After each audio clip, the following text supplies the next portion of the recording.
Welcome back. Welcome to another edition of Bilingualism 101 with Dr. Varghese. I am Matthew Varghese. So today we will continue the discussion on the inheritance of language. And uh, we have seen in the earlier discussion that language, as per the studies of Charles Darwin, is an inherent ability that is there, equally distributed with each and every human being. And that ability we can use in communication, and also that is a special ability that is available for only humans. Okay, and he made the example of a 1-year-old child and 1-year-old puppy, and he says that it is almost equal. The communication process is almost same as 1-year-old puppy and 1-year-old child. It can listen and understand certain words and sounds and react to those. But when a child grows up to 2 or 3 or 4 or 5 years, it could use languages in a very, very proficient way. It can learn, the child can learn more and more languages, maybe 4 or 5 languages. I know children who use 5 languages when they are just 5 years old. And but just imagine the puppy goes become a dog in 2 or 3 or 4 years time, but it can its communication level never improve like that of a human child. So it means that what we have been discussing in earlier discussion, that it is given as a gift from God, and that gift we can use, and that is the reason why we have a special place in the world. You know, we can use language, logic, reasoning, and that, as I was discussing earlier, it is considered as the gift from God as logos. So logos is the special gift that having given to humanity by God, and that is there with us. And in classical philosophy, Aristotle and Plato uphold this God's gift as logos, as the ability to use knowledge. And you can use knowledge and think, and you can make your knowledge better and better. And then when you reach to the highest form of knowledge, you acquire what is called a knowledge that is equal to the knowledge of God, that is wisdom. But in this world, we cannot achieve that. But we can improve as human beings to the knowledge that is equaling to the nature of God. Actually, interestingly, in religious philosophy, this argument continues. For example, in St. John's Bible, he depicts Jesus Christ as an embodiment, a human embodiment of logos. And that logos is what is unique for man. And since Jesus Christ is, what is a godly aspect in Jesus Christ? Because the logos in him is perfected. Okay, so he has written. He has written the in his St. John's Bible, the first verse. In the beginning, there was a word, or logos, first, and in the beginning was the mind. So that is the human mind. The soul means the mind here means soul. And that's all. And then in the beginning was force. So in fact, the logos actually act as a force in us. And that is a force which is in Bible, St. John's Bible. Uh, he explained Jesus Christ as a perfected form of God. So in other religions also, for example, in Islam, this ability to use logos is upheld by Islamic philosophers like Ibn Sina and others. These very well-known Islamic thinkers, and they consider logos as the presence of God in an individual personality. Also, Averroes famously said that the godliness in humans is the intelligence and the ability to reason that is available for the entire humanity. So we have this understanding from religious philosophy. For example, in the Indian context, we don't have an equal equal word that is logos, because it is purely a Greek concept or Western concept. In India, Indians consider consciousness equal to not God, but logos, or an aspect of consciousness. The entirety of the universe, the entirety of everything is considered as consciousness. And the ability to perform language and thinking and reasoning in Indian context is what Buddhist thinkers call mano vijnana dhatu, using which we create linguistic expressions and we form our thoughts. That is from individual to individual, it varies. And that variation is what makes the individual thought specific. So as we have seen in Indian context, Indians consider word, especially in the Vedic philosophy, the power of word is considered very highly, and it is represented by a goddess like Saraswati. So Saraswati represent what is they call vak or word. And this is respected Saraswati is respected, I think, in China and in Japan. In Japan, a student goes to a temple and pray to a deity called Bone Ten. It is Saraswati, actually. And it's similarly in India, children goes to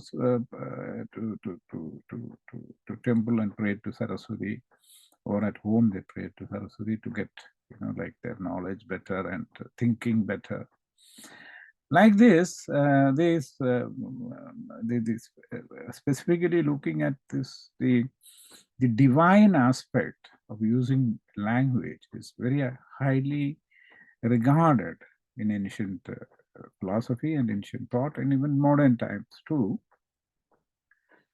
But unfortunately, today, we don't use the language ability as an inherent ability. This thought is completely lost credence in the world today. We think that the ability to use language is not a given ability, but it has been generated by us. It is you can make a lot of counter arguments, but like the Western philosophy is ideology based, and they are it's very difficult to question what they say, though they consider themselves as, like accepting all kind of critical thinking. But I never understand this understanding of language as something with a kind of objective value. You input data into your mind, you learn the grammar and vocabulary and all, and then you can output your thoughts in that language. Is it's little far-fetched, like that is not working in real world. So why this change has happened in everywhere in the world?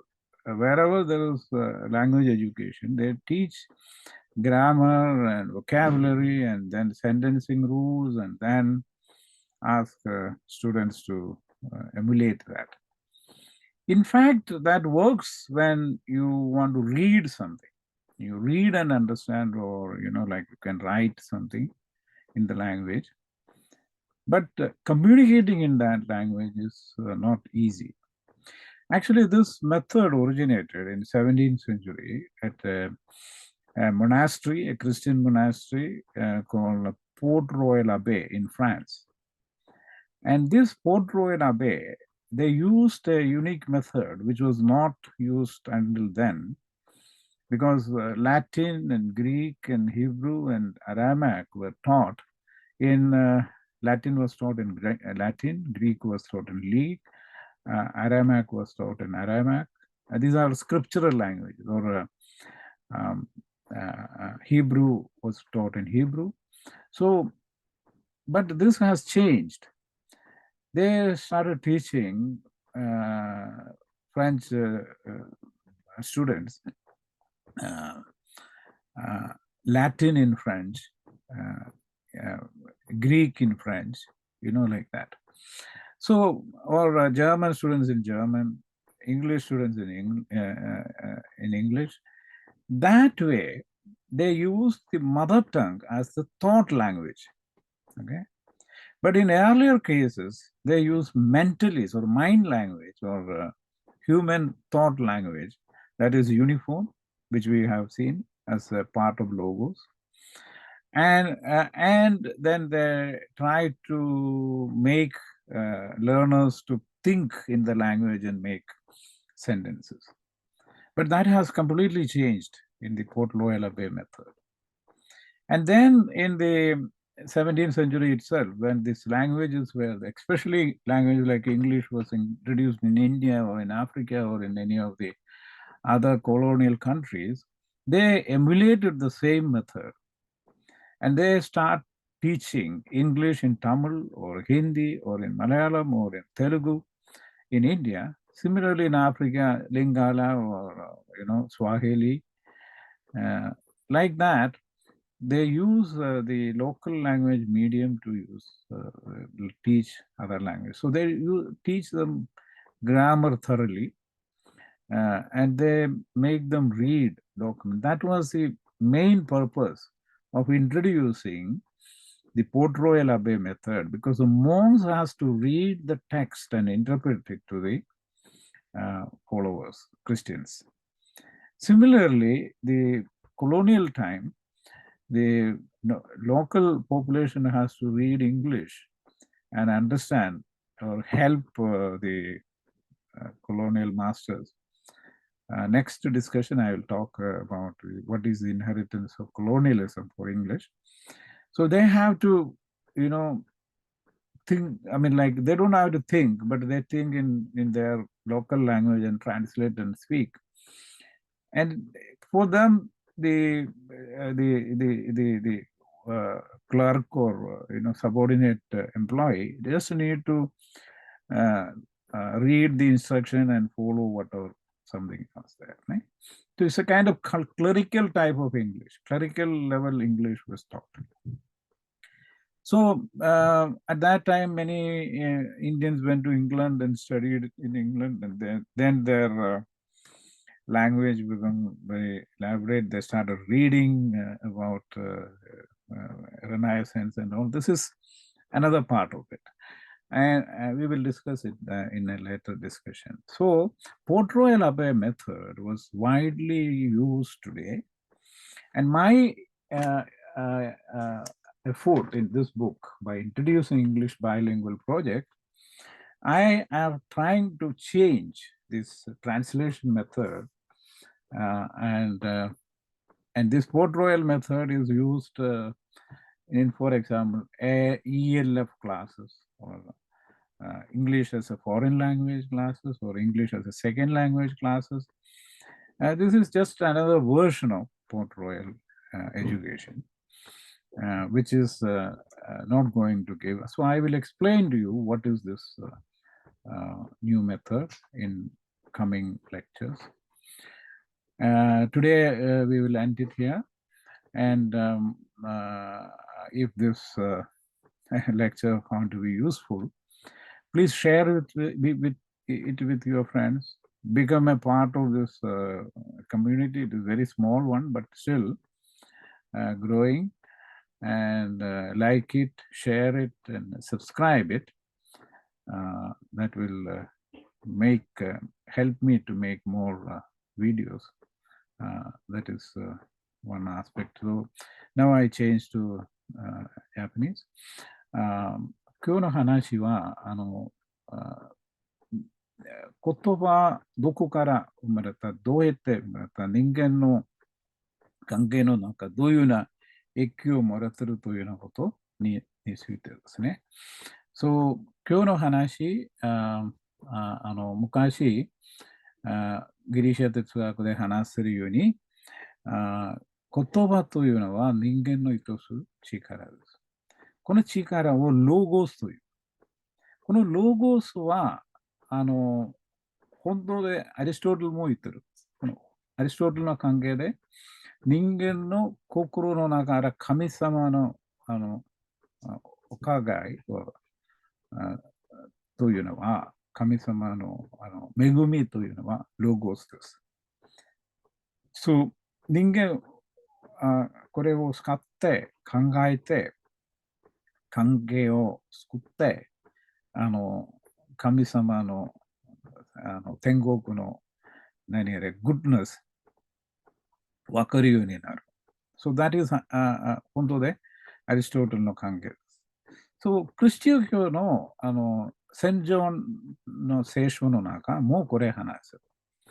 ジーサス・クライスト誰と言ったら、センジョンの話で、彼、ロゴスです。ロゴス、人間の世界で生まれた人物ですね。人です。そう、これは人間にどのぐらいまでロゴスが合うという、できるというようなことの、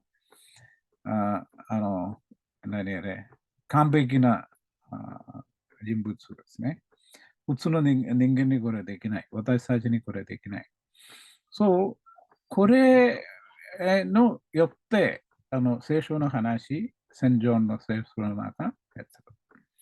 そう、これやるとき、センジョンの話で、人間の心をもっときれいになる。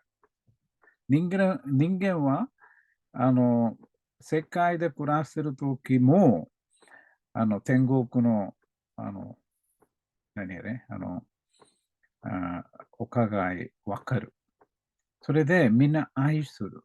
みんな愛して、人間の間、平和の世界入ってくる。そう、本当でロゴスというのは人間に人間の一番元のことを教えてくれることですね。インドの中も、女神様、ブンデン、サラスワディ、この言葉のことやってるというような話。でも私たち今、日本語で英語を学ぶの方法やってる。これどこから来たと言ったら、昔の時代で、フランスで、ポートロイヤルアベイというのは一つ、モナストリーやった。お坊さん、あそこで勉強するとき、お坊さん大体、全部、フランス語で、ラテン語、ヒブラヤ語、ギリシャ語、全部学ぶ。フランス語でフランス人の人、英語でイギリス人の人、こういうような学ぶ。それで聖書とか読むできる。これ聖書大体ギリシャ語でも、ヘブラヤ語でも、ラテン語でもある。ね、これ読んで説明できる。一番元の言葉、聖書の言葉というのはギリシャ語ですね。そう、それ、説明するというようなことです。でも、これから英語とか、インドとかイギリスの国民ですね、コロニーです。その時、あそこで英語を教えると言ったら、みんなに英語を使うとか、こういうの関係じゃない。イギリスの会社で働くのインド人、英語を使うのことために、これやった。今もこういうな問題になった。これを解決するために私、この本をやった。どうしてと言ったら人間にバイリングになるとする力ある。私今、英語でも日本語でも話した。でも私の本当の実際の言葉というのは英語も日本語もじゃない。ね。インドの言葉です。マラヤラム語です。でも私どうやって日本語を話す、英語を話すと言ったら、英語で考えて話すのです。ね。これを人間にできることです。このために教育のこと変わらないといけない。それです、私たちのこれ。今日で、これで、今日の話終わる。また、別の時間あるとき、私、こういうな、ビデオ作って、これ、bye for now. See you later.